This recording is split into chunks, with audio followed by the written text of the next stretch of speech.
Some words of a feather kept playing in my mind, but specifically this part where she says, but you're so full of shit.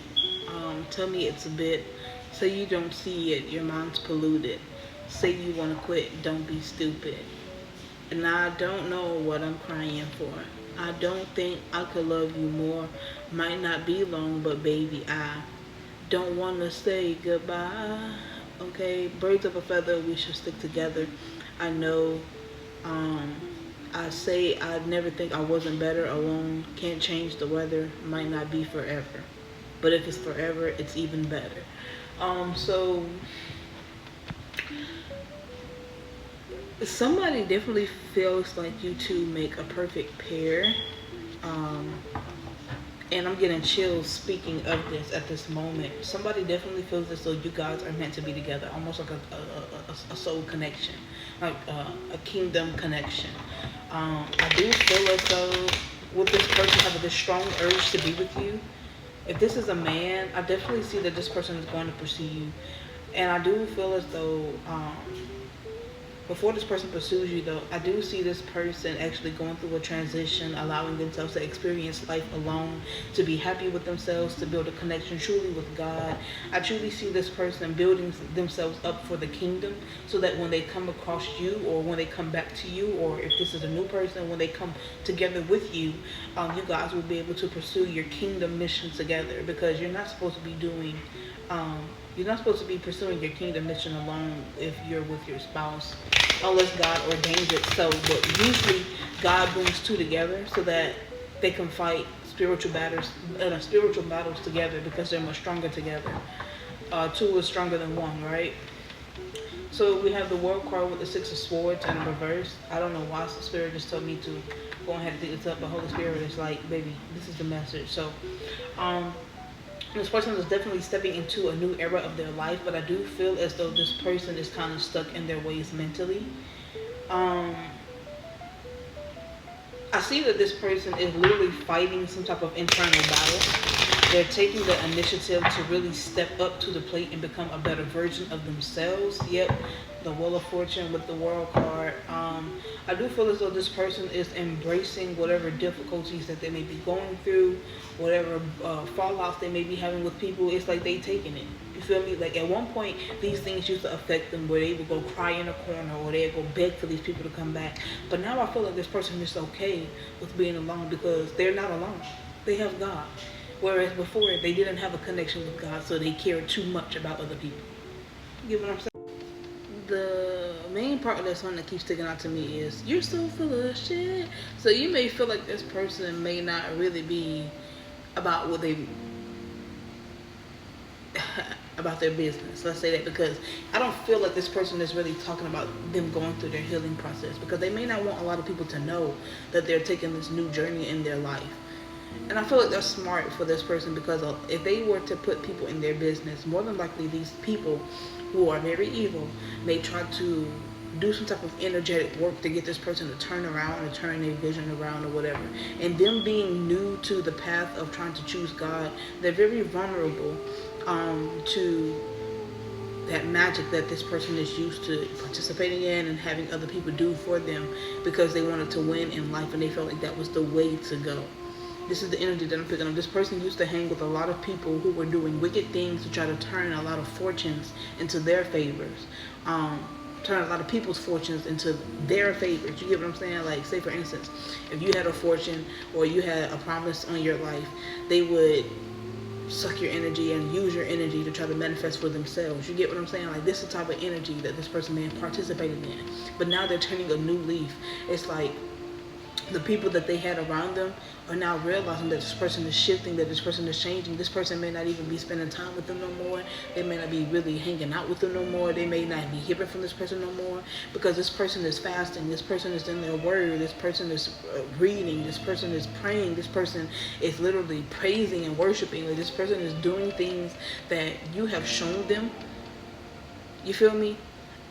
And they're not talking about these things with other people, or these people that they're used to being around, because they know the type of mindset that these people have. It's not like they know that the power that they have, because this person has now realized that these people really don't hold no power for real, because they have to manipulate somebody's energy to win at all costs. So this person is now realizing the truth that using magic is not power. In fact, it's actually weakness. Whereas when you choose God, that is power, because it's tough to choose God, but it's easy to manipulate somebody's energy. You get what I'm saying? Like, I hope this makes sense. Like, this is on fire right now. This person realizes that it's hard work to choose God, because it takes a lot of sacrifice. It takes a lot of withdrawing from the things that you're used to doing. It takes a lot of withdrawing from your flesh, feeding your flesh, right? It takes a lot of dedication to really get into the word and to connect with God, to hear his voice. You get what I'm saying? It takes a lot of energy to fast, because not many people are willing to go without, because they're so used to eating to feed their flesh. You get what I'm saying? They're very much so aware that there's a lot of sacrifice that goes into choosing God. So yeah, there are people though, they not liking the way that this person moving, but this person not really saying much to them.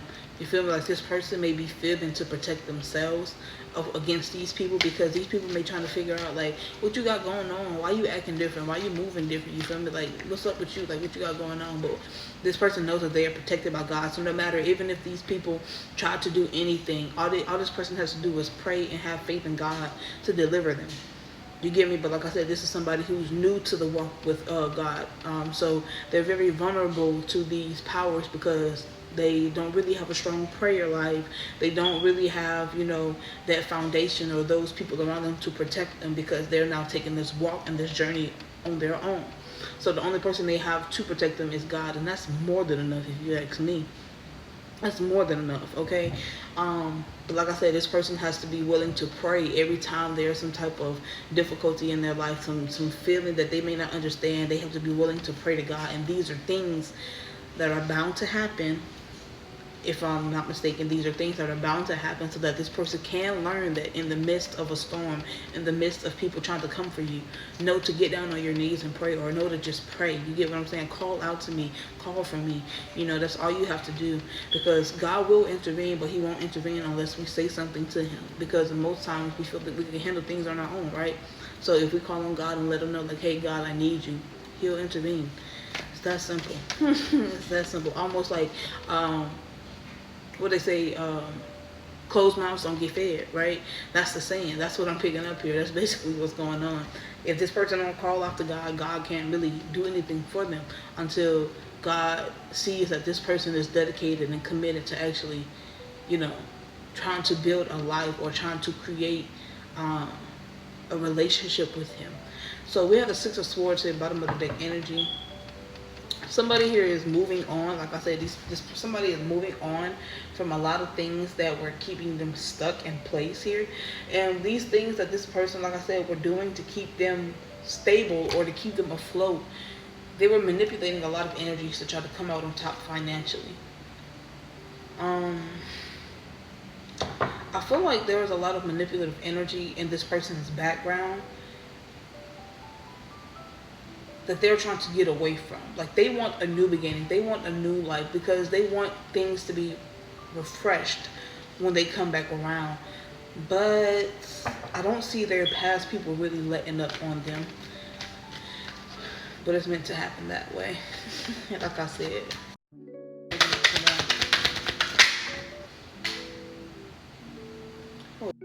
Okay, so the Temperance card came flying out here with the Nine of Pentacles. So, and this is separate energy. This is separate energy. And when this card flew out, I literally, like, I don't know how to explain it, but I literally heard, like, a sigh of relief, like, and then this cleansed energy, this refreshed energy, this peaceful energy just washed over me here. This is two separate energies. There's some type of balance being restored here for this Nine of Pentacles energy, which I do feel heavily could be you, collective. Yeah, the Six of Pentacles, somebody who loves to give. So I feel like things are being restored for you, because you have a purpose to give back to the collective. You have a purpose to really speak life back into the people that have gone through certain things or that are currently going through certain things. So like I said, this person is holding back on their energy on their end, but balance is being restored in your life to where you're able to give back to people, you're able to speak to people, you're able to hear people's testimony and give advice and things like that. I don't know, like I said, it just feels like two separate energies here. So let's see about this Four of Pentacles, Father God. What's about this Four of Pentacles? Do we need to talk about this Four of Pentacles anymore? Is this why you gave me this new refreshed energy? Oh, okay. Also, another thing. This person is protecting themselves from the... This person is protecting themselves against the people that they have partnered up with in the past. And with you balancing out the scales in your life, this is giving this person the confidence, whether you know it or not, it's giving this person the confidence to really keep away from these individuals here. What's this? The Queen of Wands in reverse. I can't make this up. Y'all seen the Devil card. Y'all seen the Devil card. This Queen of Wands was literally sticking out. And it's like, girl, why are you still sticking up here? But she wanted to make herself known. So this is somebody who may have some type of vendetta or grudge, not only against you, but against this person, because now they're choosing a different path rather than staying in alignment with her and her dingy deeds. All these cards just fell out. I see the Nine of Wands here, the Five of Wands, the Eight of Cups in the reverse, the Page of Swords in the reverse, the Seven of Cups. So yeah, whatever this person is trying to do here, I feel like she's trying to do everything that she can to keep this person tied down and stuck. But with you balancing the scales and you continuously pushing forward, with you balancing the scales in your life and continuously pushing forward in whatever it is that God is telling you to do, it's not only for you, but it's also for you to help other people and for you to help this person. Because not only do you have a lot of people that you need to reach, but I feel like there's a lot of people coming after the person that is spiritually connected to you, or this kingdom spouse of yours. You get what I'm saying? So this may be the holdup why you guys may have not come together just yet. And it's all a part of the process, you get what I'm saying? Because there are some things that this person, some skills, there are some skills that this person has to learn to protect themselves against these attacks, so that way they can protect you when you guys come together. You get what I'm saying? So all of this has to happen for a reason, to build strength, to build character for this person. Yeah. The Two of Pentacles came out in the reverse on top of the Temperance card, but I do feel as though something here has officially made, like, there's a decision that's been made. You've made a decision, and there's no more going back and forth about it. You're just going to pursue it.